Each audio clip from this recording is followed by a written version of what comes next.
Hello and welcome! I'm Jay the Fanboy and you are watching Franchise Frenzy! The holidays are here again, and today we're talking about a movie that combines the best of two of them.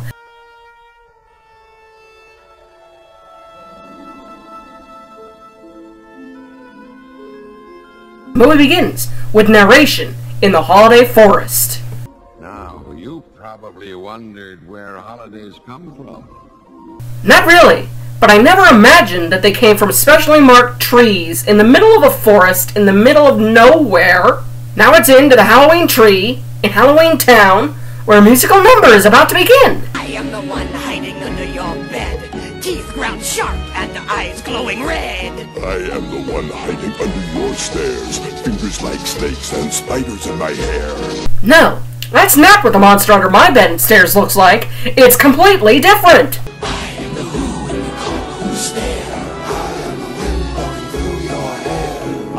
The shadow on the moon at night, filling your dreams to the brim with fright.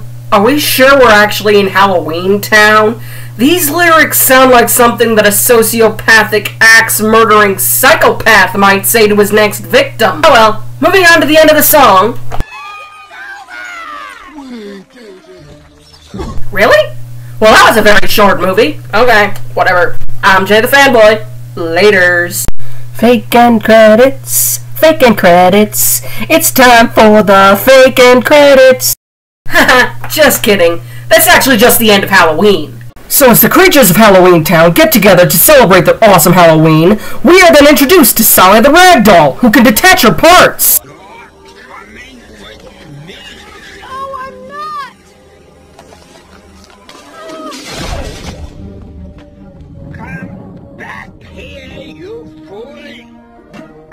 That ability will come in really handy later. Get it? Handy? Because she can detach her hands? But seriously, she does do that later in the movie, though. Sally winds up in the graveyard. Shortly thereafter, Jack the Pumpkin King soon enters, somewhat sadly. Sally, much like all the other women in this town, has a huge crush on Jack. But unlike every other woman in this town, she doesn't believe they belong together.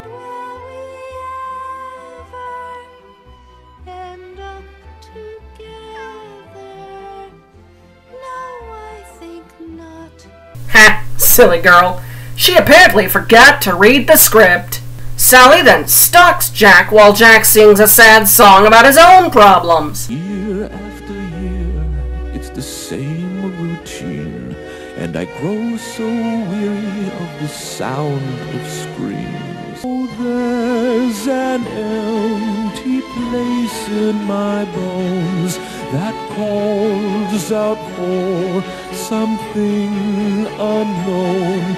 Sounds like Jack is going through a midlife crisis. Or a mid-afterlife crisis in his case. After Jack finishes his sad song, he leaves Halloween Town with his dog Zero close behind and begins his search for the plot. The next day, the mayor arrives at Jack's door to talk to Jack, but Jack is nowhere to be found. Jack, please, I'm only an elected official here. I can't make decisions by myself. Insert your own political joke here. The funny thing here is, the mayor works more like a town crier in this movie than an actual mayor. We've got to find Jack. There's only 365 days left till next Halloween. Our meeting.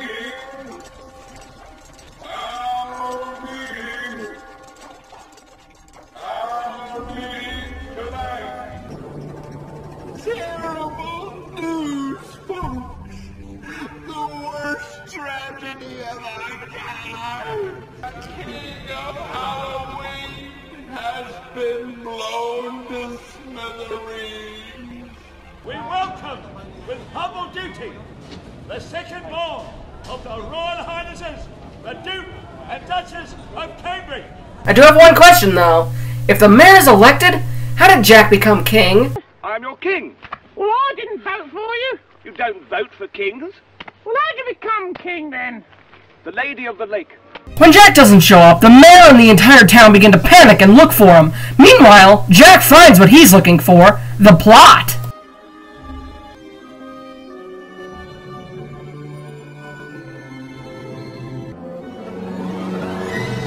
At this point of the movie, I have to call racist. All the trees in the holiday forest are for white Christian American holidays. Is there another section of the holiday forest for other holidays, like Hanukkah or Chinese New Year? I would love to see a spin-off of this movie where we get to visit all the other holiday forest trees. Curiosity entices Jack to open the door to Christmas Town, where he gets sucked in.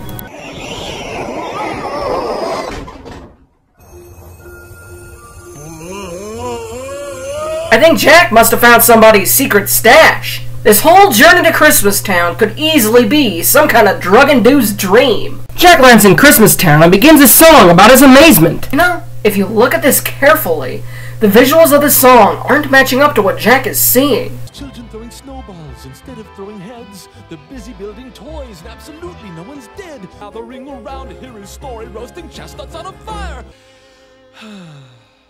What's this? Meanwhile, back in Halloween Town, the worried residents still can't find Jack. I looked in every mausoleum. We opened the sarcophagi. I trod through the pumpkin patch. I peeked behind the Cyclops' eye. Have you guys tried looking for Waldo? Or Carmen Sandiego? Maybe he's hanging out with them. Jack returns to Halloween Town and calls a town meeting, where he begins to sing to the residents of Halloween Town about his discovery of Christmas Town. They find themselves intrigued by what Jack is telling them and quickly get into the holiday spirit. Jack continues his narration and tells them everything he's heard about the town. Jack then goes to visit the Mad Doctor so he can get some equipment so he can run some experiments on Christmas.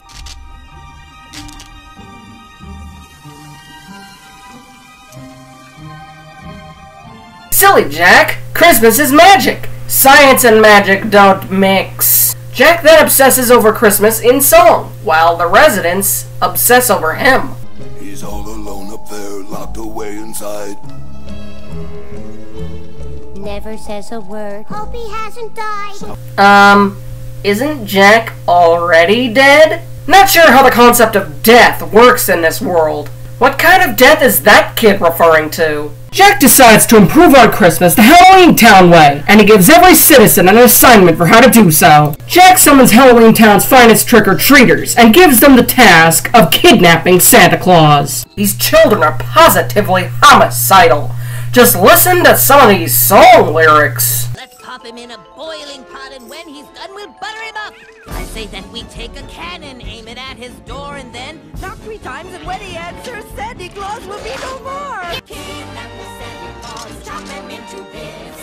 Mr. Rookie is sure to get his kicks. The kids return to Halloween Town with an Easter Bunny cameo. That's not Sandy Claus. You know, I'm surprised he's in one piece, especially after that last song number. Jack sends the kids back to fetch Santa Claus while he and the rest of Halloween Town continue to prepare for Christmas. Making Christmas, making Christmas, making Christmas, making Christmas, making Christmas. So together that and this with all our tricks we're making Christmas time. These toys are horrifying. I wonder if this movie is where Sid Phillips got his inspiration from. Patient is prepped. Now for the tricky part. And he's all better now. The kids return to Halloween Town with Santa Claus, then proceed to give him to the boogeyman. No, he's not. If he can go down a chimney, he can get down here. Logical. Santa is then introduced to the boogeyman. And if you aren't shaking, there's something very wrong. 'Cause this may be the last time you hear the boogie song. No, actually it's not. I watch this movie every year. Oh, the sound of rolling dice to me is music in the air. 'Cause I'm a gambling boogeyman, although I don't play fair. As opposed to all other types of boogeymen? 'Cause I'm Mr. Oogie Boogie, and you ain't going nowhere.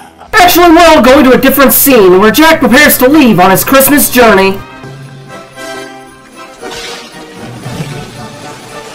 Jack then begins to drop off all of his gifts. And what did Santa bring you, honey? Well, that was an overreaction. I think it'd actually be pretty cool to get a shrunken head.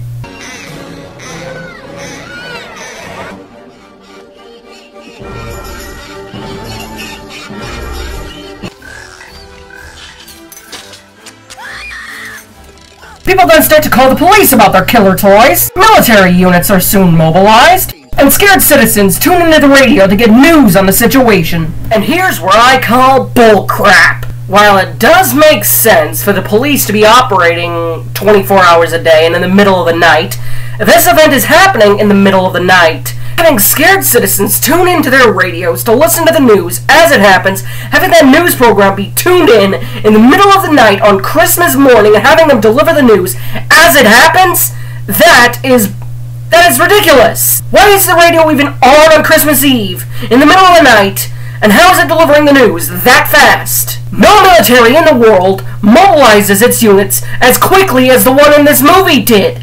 It would take more than a few hours to mobilize every military in the world in order to fight a threat like this one. Not only that, but not every nation and not every people celebrate Christmas. They wouldn't be concerned with this. Nations and people who don't celebrate the holiday wouldn't be willing to help out that fast. It would take a little bit of persuasion to get them to do so. And isn't it just so lucky for them that Jack just so happens to be flying over a military base when he gets shot down? What are the odds of that? Even that doesn't make any sense because the military base is located right next door to a residential area. Nothing in this part of the movie makes any sense or has any logic to it. So let's get back to the part of the movie that actually does make sense. Jack crash lands in a cemetery where he sings a song about his regrets. He realizes the error of his ways and finds a portal back to his world to set things right. Can he do that with any cemetery? Or did he just get lucky with this one? Jack emerges in the cemetery on his end of the portal and goes to rescue Santa. Okay. Jack! But they said you were dead. You must be Donald Jack! These two really don't appear to like each other very much. You know, there's probably a really good prequel movie out there about these two. Back to the movie. Jack and Boogie fight, then Boogie comes apart and winds up dead.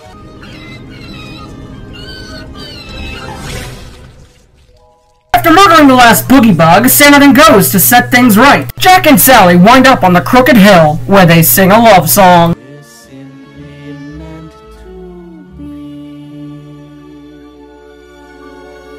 See, Sally? You should have read the script.